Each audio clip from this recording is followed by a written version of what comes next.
ఆయన ప్రేమిస్తే దేవుడు వాగ్దానం చేశాడు. రోమ 8:8, దేవుని ప్రేమించేవారు కనుక ఆయన సంకల్ప చొప్పున పిలువబడిన వారికి మేలు కలుగుటకై సమస్తము సమకూడి జరిగిస్తాడు.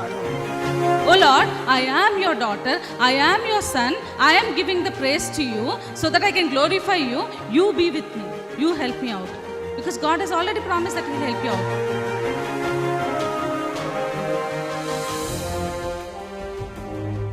ఎన్నో మార్లు ఆయన తప్పులు చేస్తూ పాపము చేస్తూ నీకు విరోధంగా నడుస్తున్న మా కొరకు నాయన, అవిధేయులైన మా కొరకు ప్రభా నాయన తండ్రి, నీవు ఆ సెలవులో వెల చెల్లించావు కదా నాయన తండ్రి. నీవు నాయన మరణాన్ని జయించడం ద్వారా, సజీవుడవటం ద్వారా నాయన ప్రభా తండ్రి యేసయ్యా, మరి నాయన మేము ఈరోజు సజీవులుగా ఉన్నాం కదా తండ్రి.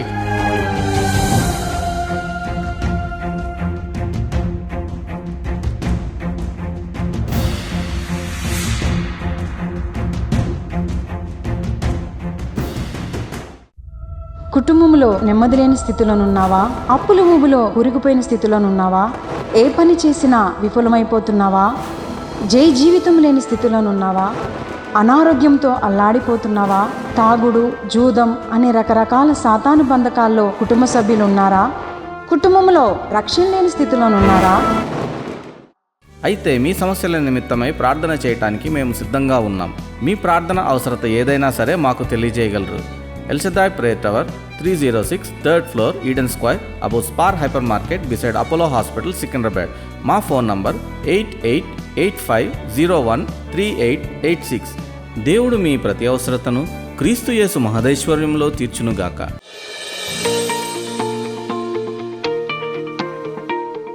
ఈరోజు 3 విషయాలు, ఈ పాటలో రాయబడిన 3 విషయాల గురించి నేను మీతో ధ్యానించాలనుకుంటున్నాను. మొట్టమొదటిగా మొదటి చరణంలో చూస్తే అక్కడ ఏమి రాయబడిందంటే, ఇష్టులైన వారికి భూమి మీద కదా. బైబిల్ గ్రంథంలో చూడండి, లూకాసు సువార్త 2వ అధ్యాయము 14వ వచనం ఏమని రాయబడింది చదవండి. లూకాసు సువార్త 2వ అధ్యాయం 14వ వచనం. సర్వోన్నతమైన స్థలములలో దేవునికి మహిమయు, భూమి మీద సమాధానము కలుగునుగాక అని దేవుని స్తోత్రము చేయుచుండెను. ఏమైనా ఒకసారి గట్టికి దేవుని స్తుతులు చెప్దాం. హల్లెలూయా. యేసుక్రీస్తు ప్రభు ఈ లోకానికి ఎందుకు వచ్చాడు? ఈ లోకానికి అంటే ఎందుకు వచ్చాడు? మనకి సమాధానాన్ని అనుగ్రహించడానికి వచ్చాడు కదా. మీరు చూస్తే చదవని అవసరం లేదు కానీ రోమా 5లో చూస్తే ఎవరితో సమాధానపరచడానికి వచ్చాడంటే మనల్ని తండ్రితో సమాధానపరచడానికి వచ్చాడు. అంత మాత్రమే కాదు, మన జీవితాల్లో దేవుడు సమాధానాన్ని అనుగ్రహించడానికి వచ్చాడు. అయితే ఈ సమాధానం అందరికీ దొరకదు. కానీ ఎవరికి దొరుకుతుందంట ఈ సమాధానం అంటే, ఆయనకు ఇష్టులైన వారికి మాత్రమే. మేము నమ్మిన వారి దేవుని స్తుతులు చెప్దాం. హల్లెలూయా. యేసుక్రీస్తు ప్రభు పేరేంటి? చాలా పేర్లు ఉన్నాయి, చాలా నామాలు ఉన్నాయి. ఆ యెషయా గ్రంథం 9వ అధ్యాయం 6వ వచనంలో ఆశ్చర్యకరుడు, ఆలోచనకర్త, బలమైన దేవుడు, నిత్యుడైన తండ్రి, సమాధానకర్తకు ఈజ్ ప్రిన్స్ ఆఫ్ పీస్. ఈ లోకంలో నెమ్మది సమాధానం ఎవరైనా ఇవ్వగలరంటే అది యేసుక్రీస్తు ప్రభు మాత్రమే దయచేయగలడు. నమ్మిన వారి దేవుని స్తుతులు చెప్తాం. హల్లెలూయా. మీరు చూడండి, మీరు కావాలంటే 1 కేజీ ఉల్లిపాయలు కావాలనుకోండి, 100 రూపాయలు ఇస్తే ఇస్తారేమో, కానీ నువ్వు 100 రూపాయలతో సమాధానాన్ని కొనుక్కోగలవా? నువ్వు 1,00,000 రూపాయలు పెట్టి you may by a bed but you can't by sleep కదా. నువ్వు కాస్ట్లీ బెడ్ని కొనుక్కోవచ్చు కానీ నిద్రను కొనుక్కోలేవు, నెమ్మదిని కొనుక్కోలేవు. ఆ సమాధానాన్ని కేవలం యేసుక్రీస్తు ప్రభు మాత్రమే దయచేస్తాడు. నమ్మిన వారి దేవుని స్తుతులు చెప్దాం. హల్లెలూయా. అయితే ఈ సమాధానము ఎవరికి అంటే చూడండి, బైబిల్ గ్రంథంలో రాయబడింది. అపోస్తలుల కార్యం 10వ అధ్యాయం 30వ వచనం అందరికీ తెలిసిన మాట. యేసుక్రీస్తు అందరికీ ప్రభు, కానీ ఈ సమాధానం మాత్రం అందరికి కాదు. ఎవరికంట? ఆయనకి ఇష్టులైన వారికి మాత్రమే. ఇంకో చోట రాయబడింది యెషయా గ్రంథం 26వ అధ్యాయం 3వ వచనంలో చూస్తే అక్కడేం రాయబడింది చూడండి. ఎవని మనస్సు నీ మీద ఆనుకున్నో వారిని నీవు పూర్ణ శాంతి గలవానిగా కాపాడు. ఎవరికి పూర్ణ శాంతి? అందరికా?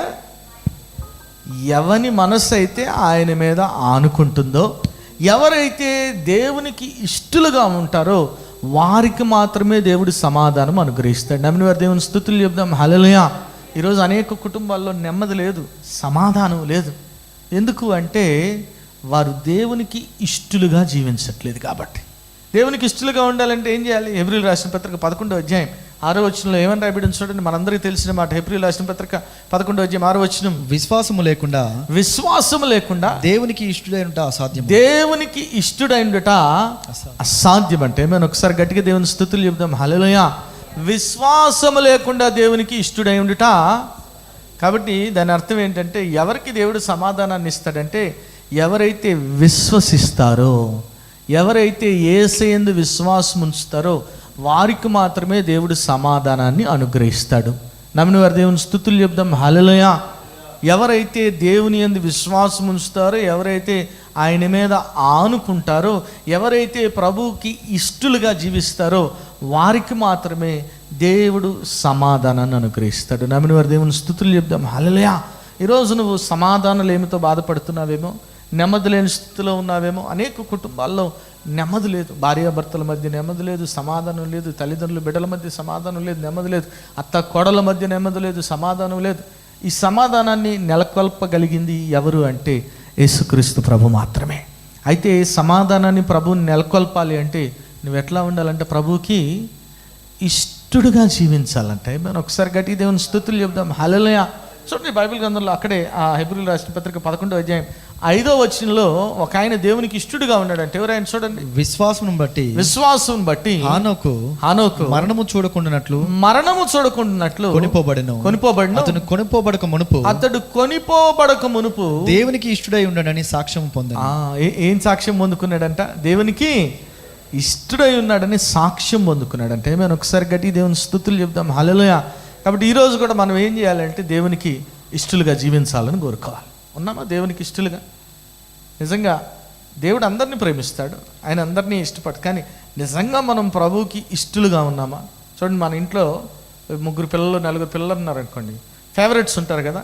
వీడు కొద్దిగా ఫేవరెట్ అండి, వీడంటే కొద్దిగా నాకు లైకింగ్ ఎక్కువ, వీడి ఇష్టం. ఎందుకంటే వీడు నేను చెప్పిన మాట వింటాడు, నేను చెప్పినట్టు నడుచుకుంటాడు, కాబట్టి వీడంటే కొద్దిగా నాకు కదా. అట్లే మనము దేవుని దృష్టిలో ఇష్టలుగా జీవించాలని ప్రభు కోరుకుంటున్నాడు. ఆమేన్. హల్లెలూయా. చూడండి, పౌలు భక్తుడు ఒక మాట అంటాడు కదా, 2 కొరింథీ 5వ అధ్యాయం 9వ వచనంలో ఏమని రాయబడింది చూడండి. 2 కొరింథీ 5వ అధ్యాయం 9వ వచనం. కావున దేహమందునను దేహమును విడిచినను ఆయనకి ఇష్టమై ఉండవలనని మిగుల అపేక్షించు. ఏమి అపేక్షిస్తున్నాడంటే ఆయన, వాట్ ఈస్ అంబిషన్ ఈజ్ అంటే, దేహమును విడిచినను నేను ఎవరికి ఇష్టడుగా ఉండాలంట? దేవునికి ఇష్టడుగా ఉండాలని ప్రభు కోరుకుంటున్నాడు. ఆమేన్. హల్లెలూయా. ఈరోజు ప్రభుకి ఇష్టడుగా నువ్వు జీవిస్తట్లేదో పరీక్షించుకో, పరిశీలించుకో. దేవునికి ఇష్టడుగా జీవించాలంటే ఒకటే, ఏం కావాలంట? విశ్వాసం కావాలంట. హానోకు ఎవరితో నడిచాడంట? ఎవరితో ప్రయాణం చేశాడంట? దేవునితో నడిచాడంట. ఈరోజు నువ్వు దేవునితో నడుస్తున్నావా, దేవునిలో నడుస్తున్నావా? పరీక్షించుకో, పరిశీలించుకో. నువ్వు దేవునితో నడిచినట్లయితే, దేవునిలో నడిచినట్లయితే ఖచ్చితంగా దేవుడు నీ జీవితంలో సమాధానాన్ని, నెమ్మదిని అనుగ్రహించును గాక. నమ్మిన వారి దేవుని స్తుతులు చెప్దాం. హల్లెలూయా. చూడండి, అక్కడ హానోకు గురించి రాయబడింది కదా, ఆదికాండం 5వ అధ్యాయము 21 చదువునా. హానోకు 60 ఏళ్ళు బ్రతికి మోతుషేలును కనెను. హానోకు మోతుషేలును కనిన తర్వాత, హానోకు మెతుషేలును కనిన తర్వాత 300 ఏళ్ళు దేవునితో నడుచుచు. ఎన్ని ఏళ్ళు నడిచాడంట? మనం ఎన్ని రోజులు నడుస్తున్నాం? ఏళ్ళు అనట్లేదండి, ఎందుకంటే మన గురించి తెలుసు కదా. ఏండ్లు కూడా అనట్లా, ఇన్ని రోజులు నడుస్తున్నాం. ఇంకా చెప్పాలంటే ఇన్ని గంటలు నడుస్తున్నాం, ఇన్ని క్షణాలు నడుస్తున్నాం కదా. ఈ మందిరంలో ఉన్నంతసేపు మనం ప్రభుతో నడుస్తున్నట్టే ఉంటాం. మందిరం బయటికి వెళ్ళిపోయిన తర్వాత మళ్ళీ నార్మల్ లైఫ్, లోకం పోకడ వెంబడబడిపోతూ ఉంటాం, లోకరీతిగా నడుస్తూ ఉంటాం. అయితే హానోకు 300 సంవత్సరాలు దేవునితో నడిచాడంట. ఏమైనా ఒకసారి గట్టిగా దేవుని స్తుతులు చెప్దాం. హల్లెలూయా. అందుకే అతడు మరణమే చూడకుండా కొనిపోబడ్డాడు. ఏమైనా ఒకసారి గట్టిగా దేవుని స్తుతులు చెప్దాం. హల్లెలూయా. నిత్య విశ్రాంతిలోని కొనిపోబడ్డాడు. ఏమైనా హల్లెలూయా. హల్లెలూయా. ఈరోజు మీ జీవితాల్లో కూడా నెమ్మది కావాలి, సమాధానం కావాలంటే నువ్వు ఉట్టిని ప్రార్థన చేస్తే కాదు, ప్రభు యందు విశ్వాసం ఉంచాలి, దేవునికి ఇష్టడుగా జీవించాలని ప్రభు కోరుకుంటున్నాడు. ఇష్టడుగా జీవించడం అంటే ఏమీ లేదు, ప్రభుతో నడవాలి. You should walk with Jesus. ఆనుకోవటం అంటే you are completely leaning upon God. ఈరోజు నువ్వు పూర్తిగా ప్రభు మీద ఆనుకున్నప్పుడు మాత్రమే దేవుడు నీకు సమాధానాన్ని అనుగ్రహిస్తాడు. గుర్తుపెట్టుకోండి. ఏమైనా హల్లెలూయా. మళ్ళీ చెప్తున్నా, సామెతల గ్రంథం 3వ అధ్యాయం 5-6 వచనాల్లో ఏమని రాయబడింది చూడండి. సామెతల గ్రంథం 3వ అధ్యాయం 5-6 వచనాలు త్వరగా చదువు. నీ స్వబుద్ధిని ఆధారం నీ చేసుకుని స్వబుద్ధిని ఆధారం చేసుకుని నీ పూర్ణ హృదయముతో పూర్ణ హృదయం యెహోవా యందు నమ్మకం ఉంచుము. ఎట్లా నమ్మిక ఉంచాలంటే దేవుని మీద, not half heartedness but whole heartedness. పూర్తిగా ఎప్పుడైతే దేవుని మీద ఆనుకుంటావో అప్పుడు ఏం చేస్తాడంటే ప్రభు చూడండి, నీ ప్రవర్తన అంతటి నీ ప్రవర్తన అంతటి యందు ఆయన అధికారంను కొప్పుకొని అప్పుడు ఆయన నీ త్రోవలను సరళము నీ చేయును. త్రోవలను నమ్మిన వారి దేవుని స్తుతులు చెప్దాం. హల్లెలూయా, హల్లెలూయా. ఈరోజు ఎవరికి సమాధానం అంట ఈ లోకంలో? ఆయనకి ఎవరు ఆయనకి ఇష్టలు? ఎవరైతే ప్రభువునందు విశ్వాసం ఉంచుతారో వారు మాత్రమే ఆయనకి ఇష్టలు. ఆయనకి ఇష్టంగా ఉండాలంటే ఆయనతో పాటు నడవాలి. Journey with Christ. ఏమన్నా హల్లెలూయా, హల్లెలూయా. చూడండి, ఈ పిల్లలకి కాంపిటీషన్ పెట్టారంట. కాంపిటీషన్ పెట్టి మరి ఇండియా నుంచి అమెరికాకి వెళ్ళాలంటే మరి ఏది ఫాస్టెస్ట్ రూట్, ఏది బెస్ట్ రూట్ అంటే ఒక్కొక్కడు ఒకటి రాదు. దుబాయ్ నుంచి వెళ్తే తొందరగా పోవచ్చు, ఇంకోటి జపాన్ నుంచి వెళ్తే ఇంకో అట్లా. ఒకటి మాత్రం ఒకటే రాశాడంట, గుడ్ కంపెనీ అని రాశాడు. గుడ్ కంపెనీ అంతేనా? మంచి సహవాసం ఉందనుకోండి, నువ్వు ఎంతసేపు ప్రయాణించో కూడా నీకు తెలియదు. ఏమైనా హల్లెలూయా, హల్లెలూయా.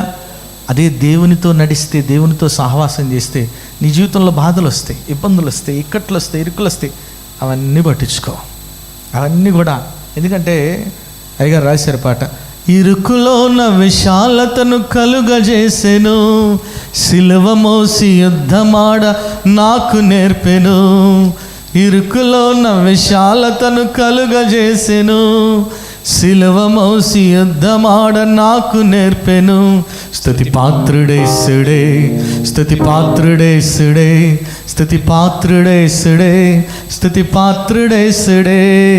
యేసునాథుడే నా హృదయనాథుడు, ఎల్లవేళలా నీ స్తుతులు పాడెదన్. ఎల్లవేళలా నన్ను బ్రోక్షి యేసుడు, ఎన్నడైనను నన్ను విడని దేవుడు యేసునాథుడే. హల్లెలూయా. నువ్వు ఎప్పుడైతే దేవునితో నడుస్తుంటావో, దేవునితో ప్రయాణం చేస్తుంటావో ప్రభు ప్రతిదీ నీకు నేర్పిస్తాడు. చూడండి, శిష్యులు కదా, యేసయ్య పరిచయమైన కొత్తలో ప్రభు నన్ను వెంబడించమన్నాడు, వెంబడించారు. పరిచయమైన కొత్తలో గాలి తుఫానులు చెలరేయంగానే ఏమైపోయారు? వణిగిపోయారా? భయపడిపోయారా? యేసయ్యని చూసేమన్నారు, అయ్యా నీకు చింత లేదా అంటున్నారు. ఏమైనా హల్లెలూయా. కానీ రోజులు గడిచే కొద్దీ, ప్రయాణం ముందుకు వెళ్ళే కొద్దీ, ఎప్పుడైతే వారి విశ్వాసం బలపడిందో, ఎప్పుడైతే వారు దేవుని మీద ఆనుకున్నారో, వారు గాలిని చూసి భయపడటం కాదు, వారే గొప్ప కార్యాలు జరిగించారు. ఏమైనా ఒకసారి గట్టిగా దేవుని స్తుతులు చెప్దాం. హల్లెలూయా. ఈరోజు నీవు ప్రభువుకి ఇష్టంగా జీవిస్తున్నావా లేదో, మరి ప్రభువుతో పాటు నడుస్తున్నావా లేదో పరీక్షించుకో, పరిశీలించుకో. ఇంకొక ఆయన కూడా నడిచాడంట. మీరు అక్కడే చూస్తే ఆదికాండం 6వ అధ్యాయం 9వ వచనం చూడండి. ఎవరు ఆయన? ఇంకొక ఆయన నడిచిన ఆయన. చూడండి, ఆదికాండం 6వ అధ్యాయం 9వ వచనం. నోవాబు వంశం వల్ల ఇదే. నోవాబు నీతిపరుడును, తన తరములో నిందారహితుడనే ఉండెను. నోవాబు దేవునితో కూడా నడిచిన వాడు. ఎట్లా నడిచా? ఎవరితో నడిచాడంటే ఆయన కూడా? ఎవరితో? దేవునితో నడిచాడంటే. మేము ఒకసారి గట్టిగా దేవుని స్తుతులు చెప్దాం. హల్లెలూయా. ఈరోజు నేను మిమ్మల్ని అడుగుతున్నా, మీరు ఎవరితో నడుస్తున్నారు? ఎవరితో నడుస్తున్నారు? పొద్దున్నే చాలామంది వాకింగ్కి వెళ్తుంటారేమో, నాకు తెలియదు. నేను కూడా వెళ్ళేవాడిని కదా. అక్కడ కొంతమంది ఉంటారు, వాకింగ్ మనల్ని చేయనిరు. వాళ్ళతో మనం నడిచామంటే వాకింగ్ ఉండదు, వాళ్ళు మాట్లాడుతూనే ఉంటారు, ఏం చేసేది ఉండదు. అందుకే నేనేం చేస్తానంటే నా పాటకు నేను పాటలు పెట్టుకుని, దేవుని పాటలు నేను పరిగెత్తున్నా ఉంటాను, ఎవరిని పట్టించుకోను. ఎందుకంటే నేను ఎవరితో నడుస్తున్నా? నేను వాక్యం వింటా, పాటలు దేవునితో నడుస్తున్నా. కాబట్టి మనం ఎవరితో ట్రావెల్ చేస్తున్నాం అనేది చాలా ఇంపార్టెంట్ ఈ లోకంలో, గుర్తుపెట్టుకోండి. ఏమైనా హల్లెలూయా. ఎందుకంటే మనం ట్రావెల్ చేసేటప్పుడు వారి భావాలు మన మీద పడిపోతాయి, వాళ్ళ అభిప్రాయాలు మన మీద తెలియకుండానే పడిపోతాయి. మన అభిప్రాయాలు వారి మీద పడవచ్చు, పడకపోవచ్చు. కాబట్టి ప్రభువుతో నడవటం అనేది చాలా ముఖ్యమైనది. నువ్వు దేవునితో నడిస్తే నీవు దేవునికి ఇష్టడుగా జీవిస్తావు. నమ్మిన వారి దేవుని స్తుతులు చెప్దాం. హల్లెలూయా. నోవా దేవునితో నడిచాడు. అందుకే నోవాకి మాత్రమే చెప్పాడు దేవుడు. ఏమి చెప్పాడు? అబ్బాయి, నేను ఈ భూమిని అంతటిని కూడా నాశనం చేయబోతున్నాను, అయితే నువ్వు మాత్రం ఓడ కట్టమన్నాడు. కట్టాడా కట్టలేదా? చూడండి, మీరు చూసినట్లయితే అక్కడ రాయబడింది కదా, ఆదికాండము 6వ అధ్యాయం 22 వచ్చిన చూడండి, ఏమని రాయబడింది? ఆదికాండం 6వ అధ్యాయం 22 వచ్చిన. నోవాహు అట్లు చేసెను, దేవుడు అతనికి ఆజ్ఞాపించిన ప్రకారము యావత్తు ఏం చేసి. చేశాడంట? దేవుడు అతనికి ఆజ్ఞాపించిన ప్రకారం యావత్తు. అప్పటి వరకు భూమి మీద వర్షము లేదు. ఆయన చెప్తున్నాడు, ప్రభు చెప్తున్నాడు, దేవుడు చెప్తున్నాడు, ఓడగట్టు. ఏమనాలా? ప్రభు ఇప్పుడు దాకా భూమి మీద వర్షమే లేదు, ఒకవేళ నేను ఓడగడితే నన్ను పిచ్చోడు అనుకుంటారు అందరూ. నీకు పిచ్చి పట్టిందరా ఓడగడుతున్నావు అని అనుకుంటారు అని అనలేదు. దేవుని మాటను ఏం చేశాడు? విశ్వసించాడు. ఇష్టులైన వారికి ఏమిస్తాడంటే దేవుడు? ఎవరి ఇష్టులు ఆయనకి? ఆయన యందు విశ్వాసం ఉంచేవారు ఆయనకి ఇష్టులుగా ఉంటారు. నమ్మాడు అంతే, దేవుని మాటను నమ్మాడు. కాబట్టి దేవుడు ఏదైతే చెప్పాడో అది తూచా తప్పకుండా జరిగించాడు. నమ్మిన వారు దేవుని స్తుతులు చెప్దాం. హల్లెలూయా. ఈరోజు ప్రభు నీతో మాట్లాడితే, ప్రభు నీతో చెప్తే ఏది చెప్పినా నువ్వు చేయి అంతే. వేరే ఆలోచన వద్దు. ప్రభా ఇది చేస్తే ఏమైద్దో, ఏం దొరుకుతుంది? No doubts at all. If God speaks to you, దేవుడు నీతో మాట్లాడితే అది ఎంత నష్టమైనా సరే, ఆమేన్, హల్లెలూయా, హల్లెలూయా, నువ్వు చేసి తీరాల్సిందే. నమ్మిన వారి దేవుని స్తుతులు చెప్దామా? హల్లెలూయా. ఈరోజు మనము ప్రభువుకి ఇష్టలుగా జీవిస్తున్నామో లేదో పరీక్షించుకొని పరిశీలించుకోండి. చూడండి, ఎప్పుడైతే నోవా దేవుడు ఏదైతే చెప్పాడో అది యావత్తు చేశాడో ఏం జరిగిందంటే ఆదికాండం 7వ అధ్యాయం 23వ వచనంలో చదవండి. ఏమని రాయబడింది? ఆదికాండం 7వ అధ్యాయం 23వ వచనం. నరులతో కూడా పశువులను, పురుగులను, ఆకాశ పక్షులను, నేల మీద ఉన్న జీవరాశులన్నీ తుడిచివేయబడెను. అవి భూమి మీద నుండకుండా తుడిచివేయబడెను. నోవాహును అతనితో కూడా ఆ ఓడలు నున్నవి మాత్రమే మిగిలి ఉండేవి. నేను ఒకసారి గట్టిగా దేవుని స్తుతులు చెప్దాం. హల్లెలూయా. నోవాహు అతనితో ఉన్నవి మాత్రమే మిగిలి. దేవుడు ఏమి ఇచ్చాడు? నోవాకి సమాధానాన్ని ఇచ్చాడు, రక్షించబడ్డాడు. ఎందుకు సమాధానం అంటే, ఇష్టలైన వారికి భూమి మీద ఈరోజు ప్రభువుకి ఇష్టలుగా జీవించాలంటే ఏం చేయాలా? దేవుని యందు విశ్వాసం ఉంచాలి, ఆయన మాటను నమ్మాలి అంతే. నమ్ముట నీ వలన అయితే నమ్మువానికి సమస్తము. నిజంగా ఇందాక అమ్మగారు చెప్తున్నారు కదా, నీటిని ఎట్లా నిలబెట్టాడంట దేవుడు? గోడలాగా. గోడ అంటే ఎట్లా ఉంటుంది? ఏ ఫామ్లో ఉంటుంది గోడ? Solid form. నీరు ఎట్లుంటుంది? Liquid form. అంతేనా? మీరు నీటిని డీప్ ఫ్రిజిరేటర్లో పెట్టారు అనుకోండి, నీళ్ళు ఎంతసేపు పడుతుంది ఐస్ గడ్డ కావటానికి?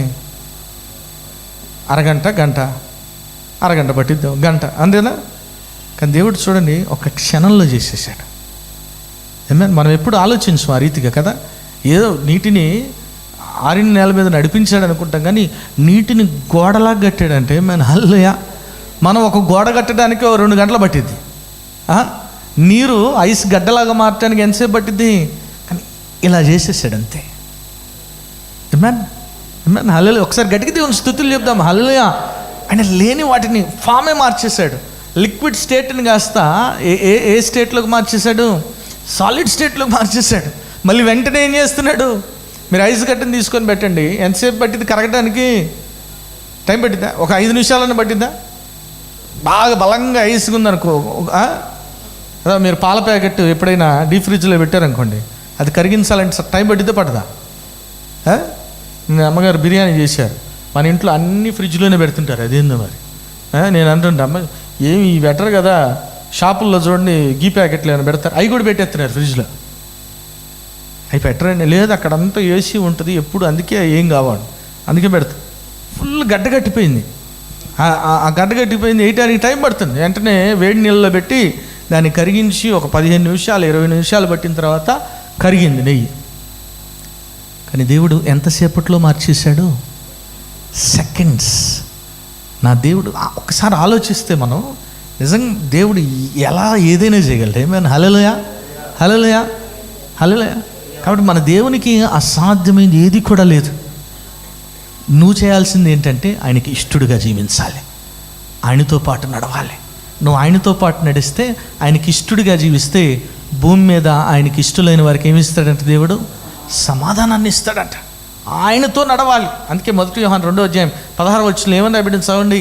1 యోహాను 2వ అధ్యాయం 2:6 క్షమించు 2:6. ఆయన యందు నిలిచి ఉన్నవాడనని చెప్పుకున్నవాడు ఆయన ఎలాగూ నడుచుకునేనో అలాగే తానును నడుచుకున్న బద్ధుడై ఉన్నాడు. ఆయన నిలిచి ఉండటం అంటే ఏంటంటే, ప్రభు ఎలా నడుచుకున్నాడు ఈ లోకంలో, అలాగే మనం కూడా ఏం చేయాలంట, అంతేనా? చూడండి, ఈ లోకంలో కొంతమంది వెర్రితలలు వేసిన ఫ్యాన్స్ ఉంటారు కదా, వాళ్ళ హీరో ఎట్ట నడిస్తే అట్ట నడుస్తుంటారు కదా. ఆయన ఇట్టంటే ఇట్టంటారు, ఇట్టంటే ఇట్టంటారు. అది కాదు. యేసయ్య ఏ రీతిగా ఈ లోకంలో జీవించినప్పుడు నడుచుకున్నాడో, ఏ రీతిగా ప్రేమను కనపరిచాడో, ఏ రీతిగా క్షమించాడో, మనము కూడా ఆ రీతిగా జీవించాలని ప్రభు కోరుకుంటున్నాడు. ఆమేన్. హల్లెలూయా. ఈరోజు ప్రభు వాగ్దానం చేస్తున్నాడు, నీతో సమాధానం ఇస్తాడంట. ఎవరికి ఇస్తాడు? ఇష్టులైన వారికి మాత్రమే. ఎవరు ఆయనకి ఇష్టలు అంటే విశ్వాసము లేకుండా ఆయనకి ఇష్టడై ఉంటా. కాబట్టి ఎవరైతే ప్రభునందు విశ్వాసం ఇస్తారో, ఎవరైతే ఆయన మీద ఆనుకుంటారో, దేవుడు వారికి పూర్ణ శాంతిని అనుగ్రహించును గాక. నమ్మిన వారి దేవుని స్తుతులు చెప్దాం. హల్లెలూయా. ప్రార్థన చేస్తున్నాం. నాయన స్తోత్రం ప్రభా, పరిశుద్ధుడా, ప్రేమగల తండ్రి, దయగల దేవ, నీకే వందనాలు నాయన ప్రభా. వాక్యం ద్వారా నాయన మీరు మాట్లాడిన విధానానికి నీకే వందనాలు. అవును ప్రభా, ఇష్టులైన వారికి మాత్రమే నాయన భూమి మీద సమాధానం అంటున్నావు కదా నాయన ప్రభా తండ్రి యేసయ్య. నాయన మేము నీకు ఇష్టలుగా నాయన జీవించే కృప నాయన మాకు అనుగ్రహించమని అడుగుతా ఉన్నాం ప్రభా తండ్రి యేసయ్య. నాయన అంత మాత్రమే కాదు, విశ్వసించే వారికి మాత్రమే రక్షణ అంటా ఉన్నాం ప్రభా. ఆయన నీ మీద నాయన మరి అమితమైన విశ్వాసం కలిగి జీవించే కృప దయచేయి. నువ్వు మా కొరకు ఈ లోకానికి వచ్చావు, మా కొరకు సెలవులో మరణించావు, 3వ దినాన తిరిగి లేచావనే నాయన విషయాన్ని నాయన ప్రభా మేము గ్రహించి విశ్వసించినప్పుడు ఖచ్చితంగా నాయన మరి ఆ ఉచిత రక్షణని పొందుకునే వారంగా ఉంటాం నాయన. అంత మాత్రమే కాదు, నువ్వు రాజులకు రాజుగా, ప్రభువులకు ప్రభుగా, పరలోక పెండ్లి కుమార్తెగా నాయన తిరిగి మా కొరకు రాబోతున్నావు ఒకరోజు నాయన ప్రభా. నాయన ఇక్కడున్న మేమందరము వధువు సంఘంగా నాయన సిద్ధపాటుతో ఉండేవారంగా ఉండే కృప దయచేయండి నాయన. సిద్ధపడి ఆ నిత్యజీవ భాగ్యాన్ని నాయన మేము పొందుకోవాలి. ఇక్కడున్న ప్రతి ఒక్క బిడ్డ కూడా నాయన పరలోక భాగ్యం పొందుకొందురుగాక నాయన ప్రభా తండ్రి. నాయన ఏ విషయంలో అయినా తప్పిపోయినట్లయితే నాయన వారిని క్షమించండి, ఈ రక్తంలో కడగండి, ఈ వాక్యాన్ని వేరే నీరు కట్టి ఫలింపచేసి నాయన ప్రతి ఒక్కరూ కూడా మరి నాయన పరలోకంలో నీతో ఆనందించే కృపను, సంతోషించే కృపను మా అందరికీ దయచేయమని నజరేయుడైన యేసు నామములో ప్రార్థించి పెట్టుకుంటున్నాము తండ్రి. ఆమేన్. క్రీస్తు ఘనమైన నామంలో మీ అందరి శుభములు. ఈ వారం బైబిల్ క్విజ్ ఎహెచ్కేల్ గ్రంథం నుండి. మొదటి ప్రశ్న, ఎవడు తన ప్రాణమునకు తానే ఉత్తరవాది? ప్రశ్న మరొకసారి, ఎవడు తన ప్రాణమునకు తానే ఉత్తరవాది? రెండవ ప్రశ్న, దుర్మార్గుల మరణం పట్ల దేవుని వైఖరి ఏమిటి? ప్రశ్న మరొకసారి, దుర్మార్గుల మరణం పట్ల దేవుని వైఖరి ఏమిటి? మూడవ ప్రశ్న, యెహోవా తన మందను ఎక్కడ మేపుతానని సెలవిచ్చాడు? ప్రశ్న మరొకసారి, యెహోవా తన మందను ఎక్కడ మేపుతానని సెలవిచ్చాడు? ఈ ప్రశ్నలకు సమాధానాలు స్క్రీన్పై కనపడుతున్న నెంబర్కు పంపగలరు. గత వారం బైబిల్ క్విజ్ ప్రశ్నలకు సమాధానాలు. మొదటి ప్రశ్నకు జవాబు, పూర్ణ జ్ఞానమును సంపూర్ణ సౌందర్యమును గల కట్టడమునకు మాదిరివి. ఎహెచ్కేలు 28-24. రెండో ప్రశ్నకు జవాబు, ఐగుప్త దేశస్థులు. ఎహెచ్కేలు 34. మూడో ప్రశ్నకు జవాబు, 12 సంవత్సరములు 12వ నెల మొదటి దినమున. ఎహెచ్కేలు 32:1. ఈ వారం బైబిల్ క్విజ్ విజేత అరుణ గారు ఫ్రమ్ సకినేటిపల్లి. ఇప్పటి వరకు అనేక ప్రోగ్రామ్స్ జరిగినాయి, మీరు చూడొచ్చు, వాచ్ చేయొచ్చు. మరి చూడండి, బలపడండి, పరిశుద్ధాత్మను పొందుకోండి. ఆమేన్.